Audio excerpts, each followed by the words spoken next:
সকালবেলা চোখ খুলতে না খুলতেই দেখছি একজন এসেছে ডাব পাড়তে। মা ডাব পাড়াচ্ছিল, কারণ এখন খুব গরম পড়েছে। মা বলছে ডাবের জল খেলে শরীর ভালো থাকে। তাড়াতাড়ি করে স্নানটা সেরে নিয়েছিলাম, যেহেতু ছুটির দিন ছিল, অনেকটা লেট হয়ে গেছিলো ঘুম থেকে উঠতে। তারপর সদ্য পাড়া ডাবের জল খেয়ে নিলাম, দেন লাঞ্চটাও সেরে নিলাম। আর যেহেতু আজকে আমার ছুটি আছে, 7-8 রকমের রান্না তো আমি করবোই। আর তারপর মেরেছিলাম ঘুম থেকে উঠে আবার বসেছিলাম ডালপুরি বানাতে। ডালপুরি আর সাথে ছিল হচ্ছে রায়তা। তো এই দুটোই ছিল আমাদের আজকে ডিনার। 6টার মধ্যে প্রায় ডিনারটা সেরে নিয়েছিলাম, দেন সজ্জা রেডি হয়ে চলে গেছিলাম হচ্ছে মায়ের কাছে। আর মায়ের কাছে যাওয়া মাত্রই মা দিল মায়ের হাতের বানানো দই দিয়ে লস্যি।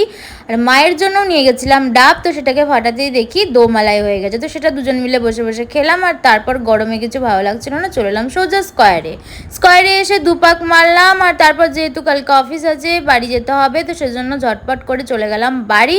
আর দই বসাবো ভেবেছিলাম, সেটা রেডি করছিলাম। বাড়ি এসে চলো টাটা, গুড নাইট, দেখা হচ্ছে পরের ব্লগে। ভালো লাগছে চ্যানেলকে সাবস্ক্রাইব করে দিও।